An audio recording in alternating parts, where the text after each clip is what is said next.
Rasulullah, ya di maljah alaika salawatullah.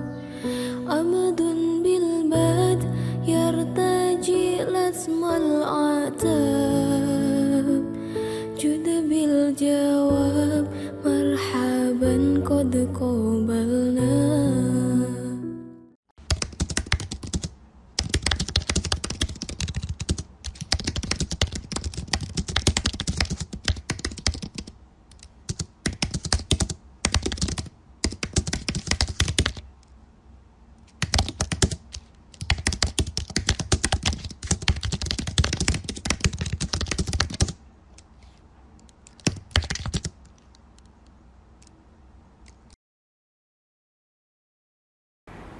Jadi kalau saya Mas ya melihat masalah tentang perhabiban itu sebetulnya hari ini adalah meledaknya satu permasalahan yang terpendam lama. Sekian tahun daripada masyarakat kita itu kan melihat bahwa para habaib itu sebagai keturunan Rasulullah, yang dalam hal ini maka sebagai umat Islam menghormati dzurriyyah Nabi. Tetapi di sisi lain akhlak atau perilaku mereka itu sangat bertentangan dengan Rasulullah yang kita kenal melalui para ulama dan hadis-hadisnya. Akhirnya ketika muncul sebuah penelitian daripada Yai Imaduddin Usman, itu menjadikan apa yang terpendam di masyarakat itu keluar semua, meledak itu. Oleh sebab itu saya melihatnya ini adalah satu fenomena yang dalam hal ini kita Nahdlatul Ulama itu nggak boleh menutup mata. Akar masalahnya pada dasarnya adalah dari para habib sendiri. Oknum lah itu. Oknum tapi kok ketorone akeh gitu Mas. Masalah. Oknum tapi kok banyak gitu. Masalah. Yang tampak loh ya, yang tampak. Bahwasanya mereka itu merasa superior, di mana melihat mereka adalah makhluk spesial. Makanya dalam hal ini kita perlu untuk mensikapi secara ilmiah. Itu yang pertama. Yang kedua, masalah perhabiban itu saya bahkan pernah ditelepon sendiri itu. Ketika dalam salah satu wacana diskusi dia menyampaikan satu argumentasi berdasarkan kitab Manail Qoton, kemudian saya punya kitabnya dan saya tahu persis yang disampaikan nggak sesuai dengan kitabnya. Maka saya foto kitabnya, kemudian saya sampaikan yang Anda sampaikan tidak sesuai dengan kitab ini, Bib. Kemudian dia dengan argumentasinya, bahkan saya tes, udah kalau memang Anda ngomong seperti itu, baca kitab ini. Ternyata baca pun juga nggak bisa. Akhirnya itu telepon secara pribadi, dia menyampaikan, saya nggak akan memberikan syafaat pada ente di akhirat. Saya pokoknya nggak mau menolong ente di akhirat. Saya jadi berpikir bahwa, loh ini berarti tidak hanya sekedar isu di media. Keyakinan di lapangan, faktanya mereka juga merasa punya hak di surga gitu.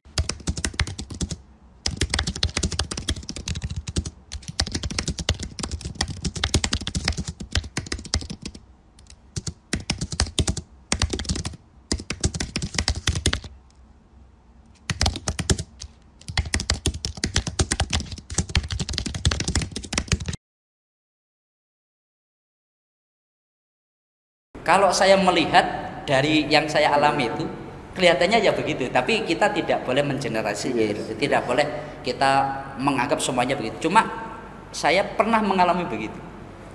Maka saya melihat, loh, orang ini kok begitu? Padahal kan kita kan nggak boleh mengklaim bahwa kita itu pasti di surga. apalagi sampai memiliki hak untuk memberikan syafaat seperti itu. Sebuah tanda tanya besar. Mereka itu sebetulnya sopo gitu kan. Tapi kembali lagi bahwa terlepas dari itu masalah yang pernah saya alami, karena kita bagian daripada orang yang menggeluti ilmiah, dalam hal ini tafsir, dalam hal ini hadis, dalam hal ini fikih, maka kita harus mensikapinya secara ilmiah. Saya melihat bahwa sekian banyak perdebatan di media sosial itu menjadi tidak sehat ketika sudah keluar dari ranah ilmiah. Caci maki, kemudian menyudutkan, bahkan merendahkan. Dalam hal ini contohnya menganggap bahwa Dajjal, Rasulullah sendiri kan beliau dalam salah satu khutbah terakhirnya, kita itu nggak boleh untuk membeda-bedakan antara kulit hitam dengan kulit yang tidak hitam, antara orang Arab dengan Ajam. Itu salah satu khutbah terakhir Rasulullah ketika Rasulullah haji. Makanya yang dilakukan mereka itu sangat tidak mencerminkan akhlak Rasulullah, hingga apa yang tampak di media atau apa yang tampak dari mereka itu menjadi justifikasi tesis atau penelitian Yai Imad. Oh, berarti benar mereka bukan keturunan Nabi, wong akhlaknya seperti itu.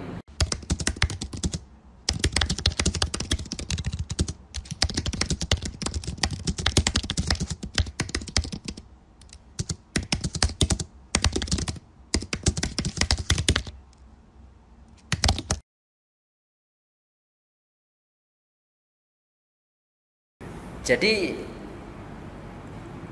Yai Imad itu kalau kita pelajari dari pengakuannya, penelitian itu kan juga didasari kecurigaan tadi. Kok ini katanya keturunan Nabi tapi kok akhlaknya begini. Setelah diteliti, itu kok ternyata nggak ketemu sama sekali.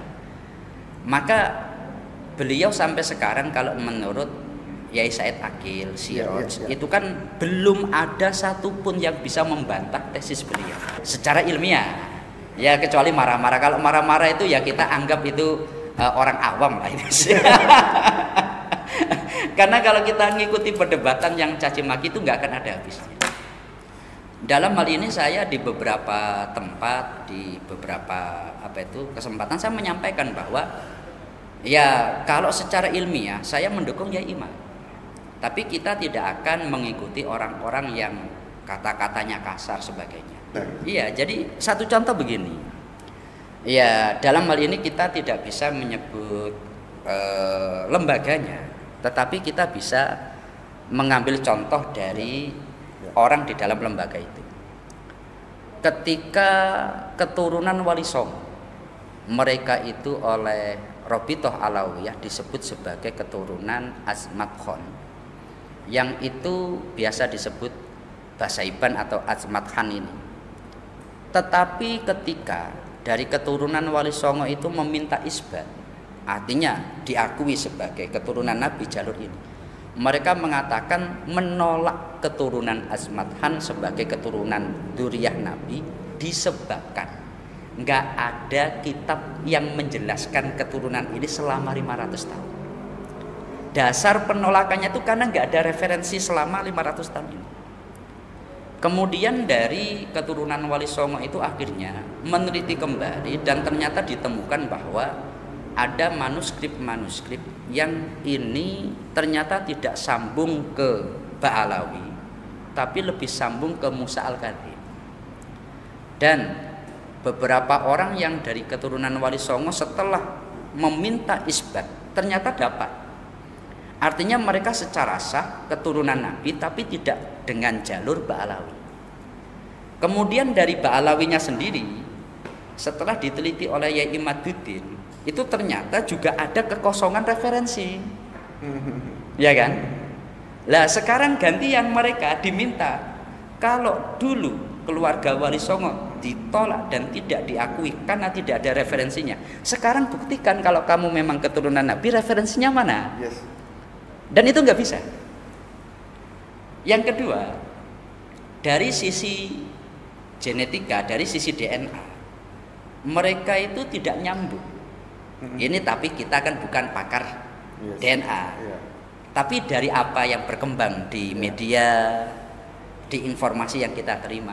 Jadi dalam hal ini ketika dilihat dari sisi DNA itu nggak nyambung.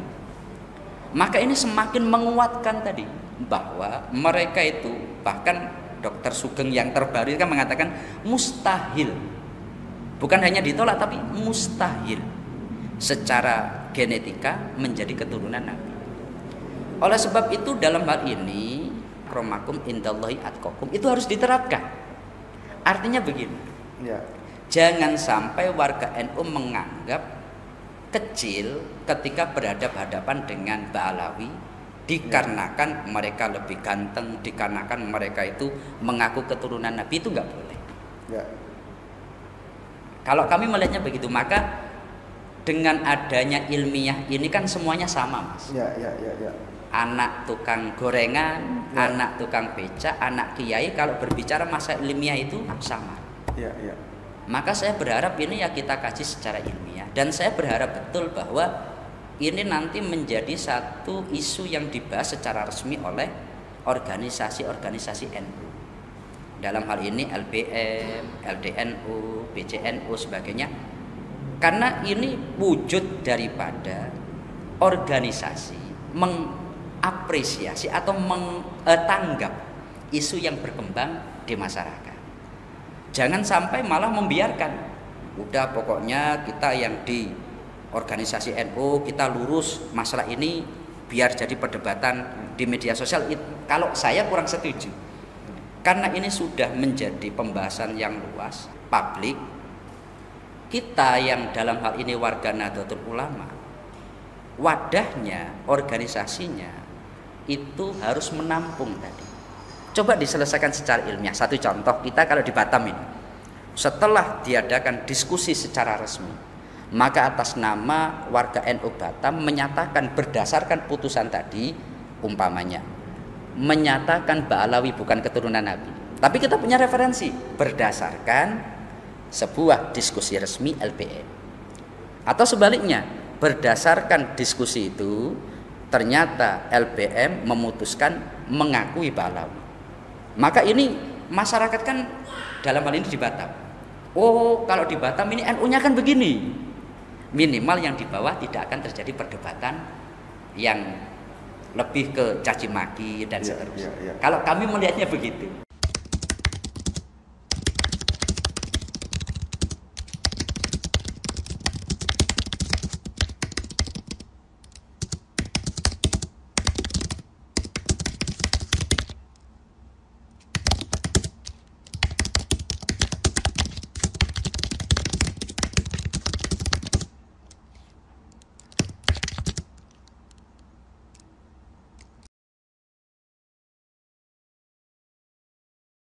Jadi kalau saya membaca ini, tapi saya membaca ya, bahwasanya media sosial sekarang, kenapa masalah ini kan sudah 2 tahun ini, Mas? Tidak selesai-selesai. Terus dibahas. Itu yang paling utama adalah menyadarkan masyarakat. Itu menjadi salah satu tujuan. Cuma yang menjadi prioritasnya adalah menyadarkan masyarakat. Bukti bahwa masyarakat kita itu sudah terdoktrin. Saya sampai pernah diskusi keras dengan beberapa teman itu begini. Umpamanya, mohon maaf ini ya, saya mau baca contoh ini, Mas. Yang namanya keturunan Nabi itu kan ada yang disebut Sayyid, ada yang disebut Syarif, ada yang disebut katakanlah dalam hal ini Habib. Kemudian orang yang hormat kepada Habib itu kan atas dasar dia keturunan Nabi. Kemudian berdasarkan dia sebagai keturunan Nabi, ada harapan syafaat, takut kualat, minta doa dan sebagainya. Saya pernah itu kepada teman-teman begini. Oke lah, kamu itu hasil doktrin atau dasar kamu ilmiah, coba kita buktikan. Keturunan Wali Songo itu juga dzurriyyah Nabi. Pernah nggak kamu mengharapkan syafaat kepada keturunan Wali Songo? Atau keturunan Wali Songo kamu anggap orang biasa? Kan ini nggak imbang. Ini juga keturunan Nabi, tetapi tidak menampakkan diri tapi kita tahu ini keturunan Nabi. Dan yang ini mengaku-ngaku keturunan Nabi. Oke lah kita dalam posisi yang sama, dua-duanya keturunan Nabi. Kalau dasarnya ilmiah, semestinya kan sikapnya sama. Ya. Bahwa keturunan Nabi memiliki syafaat sebagainya, semestinya sama. Tapi ternyata tidak. Yang ini kita menganggap memiliki syafaat sebagainya, yang ini kita anggap orang biasa, bahkan dihina-hina. Anda lihat di media sosial keturunan-keturunan Wali Songo itu bahkan dihina-hina. Dalam hal ini bahkan yang bukan Ba'alawi, Sayyid Zulfikar itu kan juga keturunan Nabi. Itu hinaannya luar biasa. Di satu sisi mereka katanya membela keturunan Nabi, tapi di sisi lain mereka juga merendahkan keturunan Nabi.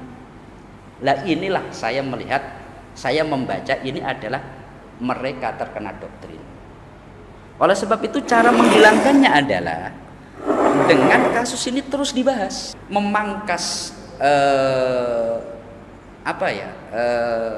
pengaruh daripada mereka doktrin itu. Kita orang Indonesia itu kan sangat bisa menghormati orang lain. Saya yakin bahwasanya ketika sudah terbukti terbuka mereka bukan keturunan Nabi, kita akan tetap hormat. Kita tetap hormat karena itu menjadi watak kita orang Timur begitu. Tetapi berbeda dengan doktrinasi bahwa keturunan Nabi hanya Habib, sedangkan Sayyid, sedangkan Syarif, sedangkan yang lain enggak. Kita mengharapkan agar kita bersikap berdasarkan ilmiah. Itu yang mungkin kita dorong. Ya. Dengan adanya ilmiah itu kita nanti bisa, ya dalam hal ini di akhirat kita bisa mempertanggungjawabkan apa yang kita lakukan. Contoh, ya Allah, saya berdasarkan apa yang saya pahami, apa yang saya pelajari, ini memang bukan dzurriyyah Nabi ya. Maka ketika mereka memiliki keyakinan bahwa mereka lebih baik daripada yang lain, itu keyakinan yang salah. Cuma ini kan sekali lagi oknum. Kita tidak bisa menganggap semuanya sama enggak. Tapi kebanyakan kok begitu. Dalam hal ini, tapi kita yakin sama karena ya inna akramakum indallahi atqakum itu menjadi dasar kita. Maka secara fisik kita sama, di sisi Allah kita berbeda. Berbeda tapi karena ketakwaannya, bukan karena nasabnya, apalagi nasibnya. Lah ini kan beda.